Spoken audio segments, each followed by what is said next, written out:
तो पिछले एपिसोड में आपने देखा कि सारदा को एक तस्वीर मिलती है जिसमें उसके डैड किसी लड़की के साथ होते हैं और उस लड़की ने ग्लासेस पहनी होती हैं। सारदा को उस लड़की की तस्वीर देखकर ऐसा लगता है कि यही मेरी असली मोम है। वो होकागे के पास अपने डैड के बारे में पूछने के लिए जाती है, लेकिन होकागे को पता चलता है कि सास्के एक जगह पर उसका वेट कर रहा है। तो सारदा फिर उसके पीछे चली जाती है। रास्ते में सारदा पर कोई हमला करता है, नारुतो उसे बचा लेता है। फिर नारुतो उसे अपने साथ लेकर आगे जाता है। तो फिर वो उस टावर में जाती है जहाँ पर वो अपने डैड को मिलती है। तो सास्के देखते ही उसे कहता है कि तुमने मुझे ढूंढा कैसे, क्या तुम भी उनमें से एक हो। वापस लीफ विलेज में साकुरा हॉस्पिटल में होती है और शिजुने उसके पास होती है। साकुरा कहती है कि तुम्हें पता है सारदा कहाँ है और वो कहाँ गई है। शिजुने कहती है कि तुम बेड से नहीं उठ सकती, वो बस जाके सास्के से कुछ सवाल पूछेगी। उसके पास सास्के की तस्वीर आई थी जिसके अंदर सास्के के पुराने पार्टनर्स थे। साकुरा को ये सुन के बहुत बुरा लगता है कि उसने वो तस्वीर देख ली। कहती है ये ठीक नहीं हुआ। शिजुने कहती है वो बड़ी हो चुकी है, अब उसे अपने डैड के बारे में जानने का हक है। साकुरा कहती है कि मुझे बस हमेशा से ऐसा लगता आया है कि अगर सास्के सारदा के आसपास हो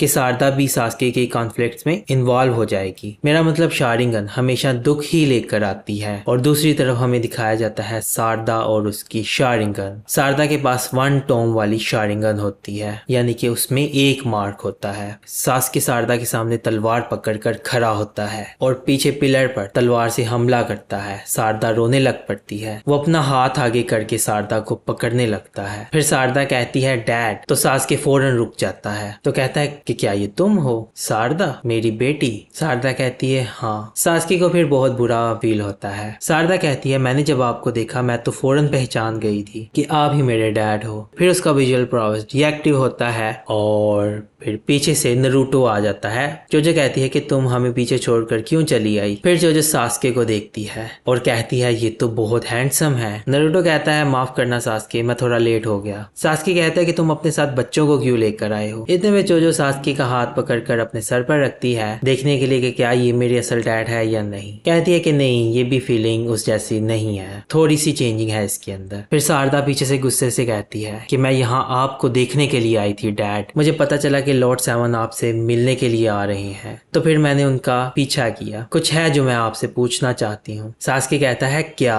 मैं ये जानना चाहती हूँ कि साकुरा ही मेरी असली मोम है। दूसरी तरफ साकुरा हॉस्पिटल में बैठी होती है। तो फिर शीनो कहती है अच्छा तो तुम ये कह रही हो सारदा के पास शारिंगन काफी पहले से थी। और फिर कहती है इमोशनल ट्रॉमा है जिसकी वजह से शारिंगन की पावर जागती है। और कहती है कि सास्के की गैर मौजूदगी ने सारदा को बहुत ही ज्यादा इमोशनल किया है। और कहती है कि मुझे लगता है कि सारदा ने तस्वीर में बाकी लोगों के बारे में तुमसे नहीं पूछा होगा। साकुरा कहती है कि सारदा बहुत ही हॉनेस्ट है। अगर उसे कभी भी पता चलता कि कभी सास्के लीफ विलेज का दुश्मन हुआ करता था। तो फिर शिजुने कहती है लेकिन अब वो पूरी दुनिया का सफर कर रहा है लीफ विलेज को प्रोटेक्ट करने के लिए। तुम इसे चाहे जितना भी सीक्रेट रखो उसे पता तो चल ही जाएगा। जैसे कि वो अपनी बर्थ के बारे में ढूंढ रही थी। मुझे लगता है कि तुम्हें सारदा को सब बता देना चाहिए। साकुरा कहती है कि मैं एक फेल मदर हूँ। दूसरी तरफ साकुरा सास्के से पूछती है कि मुझे जवाब दो कि वो मेरी रियल मोम है या नहीं। सास्के पूछता है कि क्या कुछ हुआ है। साकुरा को ये सुनकर और ज्यादा बुरा लगता है और कहती है कि आप मुझसे ये पूछ रहे हो। सारदा कहती है कि आप पूरी जिंदगी मेरे साथ नहीं थे, आप मोम के साथ रुककर उनके साथ क्यों नहीं रहे, और आप तो इतना भी भूल गए थे कि आपकी बेटी कैसी नजर आती है। मुझे बताएं ये लड़की कौन है जो इस तस्वीर में आपके साथ खड़ी हुई है, जिसने बिल्कुल मेरे जैसे ग्लासेस पहने हुए हैं। नारुतो देखता है, कहता है मुझे ये तस्वीर याद है। जोजो कहती है इस तरह की सिचुएशन मुझे बहुत ही अनकंफर्टेबल करती है। और फिर सारदा कहती है कि मोम मुझे कुछ भी नहीं बताती और आप मेरे आसपास ही नहीं होते और मैं आप दोनों में से किसी पर भी ट्रस्ट नहीं कर सकती। मेरी पूरी जिंदगी बहुत ही अजीब है। और फिर कहती है मुझे बताएं कि वो कौन सी ऐसी चीज है जो आप इतने अरसे से कर रहे हो। फिर सास्के कहता है मैं जो भी करता हूँ इसका तुमसे कोई लेना देना नहीं। सारदा को ये सुनकर बहुत बुरा लगता है और कहती है भूल जाओ, और वहां से भाग जाती है। फिर जोजो कहती है कि आप बहुत ही इनसेंसिटिव पर्सन हो। मैं तो एक पल के लिए ऐसा सोच रही थी कि आप मेरे डैड हो सकते हो, लेकिन ऐसा हो ही नहीं सकता। फिर वो चली जाती है। नारुतो कहता है कि तुम्हें नहीं लगता कि अब वक्त आ चुका है कि तुम उसे सब कुछ बता दो, कम से कम इतना तो बता दो कि तुम विलेज वापस क्यों नहीं आ सकते। फिर एक फ्लैशबैक आता है जहाँ पर सास्के होकागे ऑफिस में होता है नारुतो के साथ। नारुतो कहता है कि क्या तुम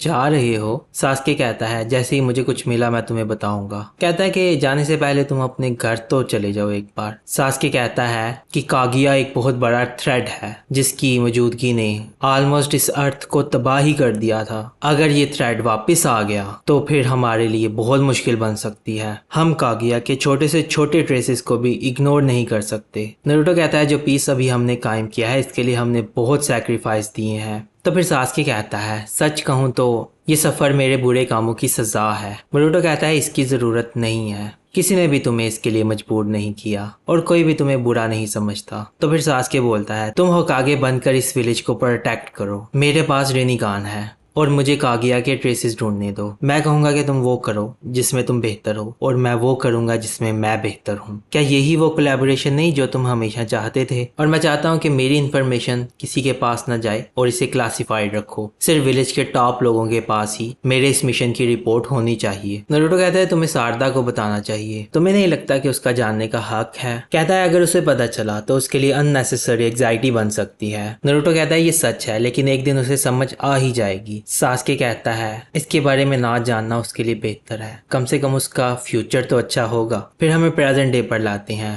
सास्के कहता है उसके पास साकुरा है और वो हमेशा उसके साथ रहेगी। बाहर सारदा अकेली बैठी होती है, उसके पीछे जोजो उसे देख रही होती है, सोच रही होती है कि अब मैं क्या करूं। फिर उसके पास आता है नारुतो। नारुतो उसके शोल्डर पर हाथ रखता है और उसके पास बैठता है और कहता है एक चीज जिसके बारे में मुझे यकीन है, तुम भी इस पर यकीन करो, तुम्हारे फादर एक बहुत ही फाइन शिनोबी है। अगले सीन में शिजुने आती है हॉस्पिटल साकुरा के पास और देखती है साकुरा वहां से चली गई होती है। दूसरे सीन में हमें लेकर जाते हैं शीन उचिहा के पास। शीन का फादर उसे कहता है कि चलो अब हम अपना प्लान शुरू करते हैं। वो अपना केप उतारता है, नीचे उसने अकात्सुकी की ड्रेस पहनी होती है और कहता है कि हम अकात्सुकी को रिवाइव करेंगे और उसके सर पर बहुत सारी शारिंगन्स होती हैं, इवन उसके हाथ पर भी शारिंगन्स होती हैं और नीचे दिखाते हैं शीन जैसे और भी बहुत सारे क्लोन्स होते हैं जो कि उसे सर्व कर रहे होते हैं। तो फिर हमें दिखाते हैं सास्के को। सास्के उस निशान को देख रहा होता है जो उसकी तलवार की वजह से बना होता है, फिर सोच रहा होता है अपनी बेटी के बारे में। फिर पीछे मुड़ के देखता है, पीछे होती है जोजो और कहती है ये ले लो। सास्के कहता है क्या है ये? कहती है ये चिप्स है, आप ये ले सकते हो, इसका इस्तेमाल करके सारदा के साथ बात करें। सास्के फिर सोच रहा होता है, फिर अचानक से उसकी शारिंगन एक्टिव होती है और वो ऊपर देखता है, उसे एहसास हो जाता है खतरे का।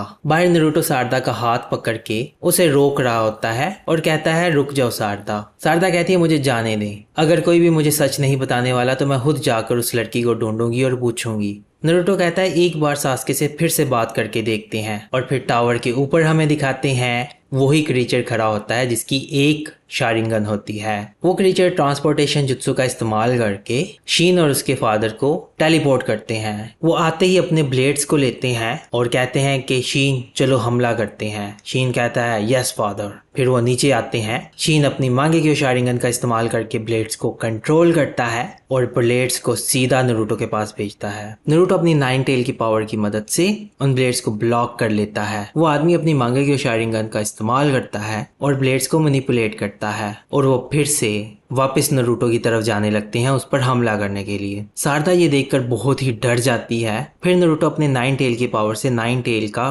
फेस बाहर ले आता है और एक कवर बना लेता है जिसके अंदर उसके ब्लेड एंटर नहीं हो पाते और कहता है कि अब ये तुम्हारा है सास्के। फिर सास्के आता है। सास्के उसकी तरफ बढ़ता है उस पर हमला करने के लिए। सारदा नीचे देख रही होती है। वो सास्के पर अपने ब्लेड से हमला करता है। सास्के बहुत तेजी से सभी ब्लेड्स को एनालाइज कर लेता है और सभी ब्लेड्स को ब्लॉक कर लेता है और सामने देखता है उसका हाथ होता है। वो आदमी सास्के को टच ही कर रहा होता है, साथ ही अपनी मांगे की शारिंगन से आगे पीछे चीजों को ऑब्जर्व भी कर रहा होता है। फिर सास्के अपनी स्वॉर्ड को आगे करता है और उस पर हमला करता है तो वो अपने हाथ से उसकी तलवार को पकड़ लेता है। फिर पीछे से शीन आता है और आकर सास्के पर हमला करता है। सास्के अपनी रेनिगान की पावर को इस्तेमाल करता है और शीन के साथ अपनी जगह को स्विच कर लेता है। वो शीन की जगह पे चला जाता है और शीन सास्के की जगह पर आ जाता है। फिर पीछे से सास्के फायर सेल जुत्सु का इस्तेमाल करके फायर बॉल बनाता है और वो उन पर हमला करता है। शीन आगे आ जाता है अपने डैड को बचाने के लिए। फायर बॉल का डैमेज शीन पर चला जाता है और शीन का फादर बच जाता है। नीचे से नारुतो देखता है और कहता है कि क्या ये इसके विजुअल प्रॉवर्स की पावर है। सास्के फिर आगे बढ़ता है और अपनी तलवार पकड़ता है। खैर वो दोनों इतने में जमीन पर गिर जाते हैं। शीन को आग लगी होती है, लेकिन उसका जो फादर होता है वो इतना डैमेज नहीं होता। सास्के भी नीचे उतरता है और वो नारुतो के पास जाकर उस शील्ड के अंदर खड़ा होता है। शारदा कहती है ये तो बहुत अमेजिंग था। नारुतो कहता है ये तो कुछ भी नहीं था, ये इससे भी ज्यादा स्किल्ड है। जो भी देख रही होती है कहती है कि काश मेरे रियल डैड भी ऐसे हों, जिसके पीछे लड़कियां पागल हों और इस तरह की पियर्सिंग आईज हों। शीन का फादर उठता है, कहता है कि अच्छा, कहता है सास्के तुम्हारी टेक्निक ऐसी है जिसकी मुझे बहुत जरूरत है ताकि मैं अकात्सुकी को रिवाइव कर सकूं। नारुतो ये सुनकर कहता है आखिर तुम कौन हो? कहता है मेरा नाम है शीन उचिहा। इसका नाम भी शीन उचिहा होता है। शारदा कहती है शीन नाम के आदमी ने ही हम पर हमला किया था। सास्के कहता है कि तुम हमें सब कुछ बताओगे जब हम तुम्हें पकड़ लेंगे, लेकिन तब तक मुंह बंद रखो।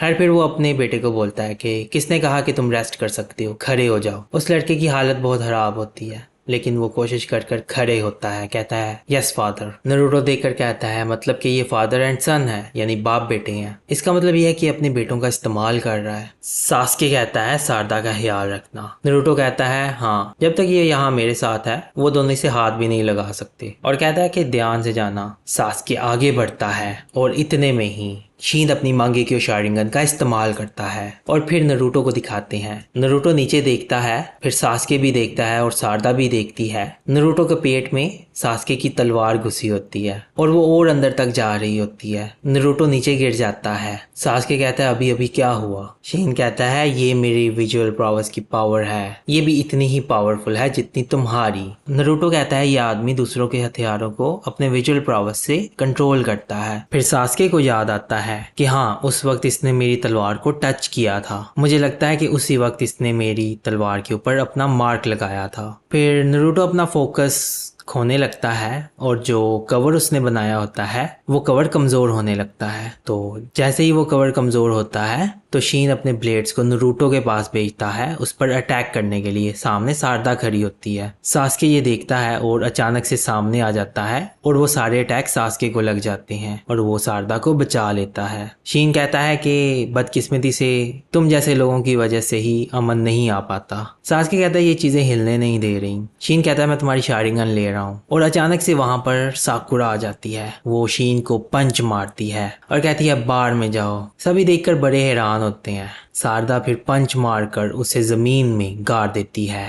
दूसरी तरफ हमें दिखाते हैं शीन के बेटे को जो कि बेहोश होता है और शीन को बहुत जोर से लगती है, वो बेहोश हो जाता है। साकुरा कहती है कि तुम मेरे हस्बैंड और मेरी बेटी के साथ क्या कर रहे थे? फिर पूछती है आखिर ये लोग कौन है? सास्के कहता है अभी तो हम पता ही लगवा रहे थे, पर तुम यहाँ क्या कर रही हो? नारुतो कहता है मैं भी यहाँ पर हूँ। शारदा कहती है आखिर ये लोग हैं कौन? साकुरा नारुतो के पास आती है, कहती है कि नारुतो क्या तुम ठीक हो? नारुतो कहता है हाँ। नारुतो अपने पेट से तलवार बाहर निकाल लेता है और कहता है मैं जल्दी हील हो जाऊंगा। शारदा ये बात सुनकर बड़ी हैरान होती है, कहती है सच में? और दिखाते हैं नारुतो हील हो जाता है। नाइनटेल नारुतो से कहता है कि तुम्हारी बैटल सेंसेस बहुत ही वीक हो चुकी हैं। नारुतो कहता है चलो सब खत्म हो गया। वो अपना हाथ आगे करता है, शीन और शीन के बेटे शीन को पकड़ लेता है। फिर साकुरा सास्के को देखती है और फिर शारदा को देखती है और फिर जाती है शारदा के पास और उसे हक करती है। कहती है शुक्र है कि तुम ठीक हो। और फिर वो सास्के के पास जाती है और कहती है सॉरी, मुझे लगा था कि मैंने चीजें शारदा के साथ क्लियर की हैं, लेकिन लगता है मैं गलत थी। सास्के कहता है नहीं, इसमें गलती मेरी थी, तुम्हें माफी मांगने की जरूरत नहीं है। मुझे पता है मैं बहुत अरसे से नहीं था। इतने में नारुतो उन दोनों को पकड़ता है और अपने पास लेकर आ रहा होता है। शीन अपनी शारिंगन का इस्तेमाल करता है और चोजो को पता चल जाता है। चोजो शारदा को आवाज देती है। शारदा के पास वो शारिंगन वाला क्रीचर होता है। वो टेलीपोर्टेशन निंजुत्सु का इस्तेमाल करता है और शारदा को टेलीपोर्ट करने लग पड़ता है। साथ ही साथ वो शीन और शीन का बेटा शीन, इन दोनों शीन्स को भी टेलीपोर्ट करने लग पड़ता है और कहता है कि तुम भी हमारे साथ चलोगी। साकुरा भागती हुई जाती है शारदा के पास। शारदा को धक्का देकर कर